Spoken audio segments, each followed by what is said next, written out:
अडकलेले प्रवासी दुसऱ्या लोकलला घासले गेले तर 8 प्रवासी रेल्वेतनं पडल्याची माहिती, रेल्वे प्रशासनाची अधिकृत माहिती। लोकलच्या जलद मार्गावर हा अपघात झाला। पडलेले 8 प्रवासी लोकलच्या फुटबोर्डवर उभे होते। आता नवीन गाड्या ऑटो डोअर क्लोज अशा येणार, जनसंपर्क अधिकाऱ्यांची रेल्वे दुर्घटनेवर माहिती। मुंब्रा लोकल अपघातातील जखमींवर कळव्यातल्या शिवाजी रुग्णालयामध्ये उपचार, तर विरुद्ध दिशेने जाणाऱ्या लोकल घासल्या गेल्यामुळे हे प्रवासी खाली पडले। मुंब्रा रेल्वे दुर्घटनेतील 4 मृतांची ओळख पटली। दिवेतील राहुल गुप्ता आणि उल्हासनगरमधील सरोज केतन यांचा मृत्यू, मयूर शहा आणि विक्की मुख्यदल यांचाही दुर्दैवी मृत्यू।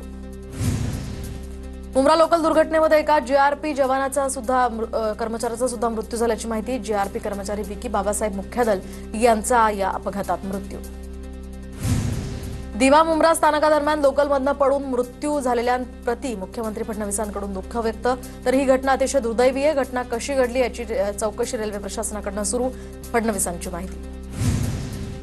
प्रचारामध्ये सर्व व्यस्त, शहरांकडे कुणाचंही लक्ष नाहीये। आपल्या देशात माणसांची किंमत नाही, रेल्वे मंत्र्यांनी परिस्थिती सुधारावी, राज ठाकरेंची संतप्त प्रतिक्रिया।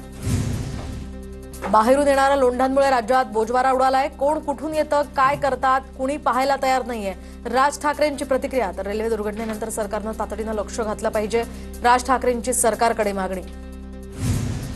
ट्रेनमधून पडून प्रवाशांचा मृत्यू झाल्याची घटना अत्यंत दुर्दैवी, तर सर्व निष्पाप प्रवाशांना श्रद्धांजली। मुंब्रा लोकल दुर्घटनेवर शरद पवारांची प्रतिक्रिया।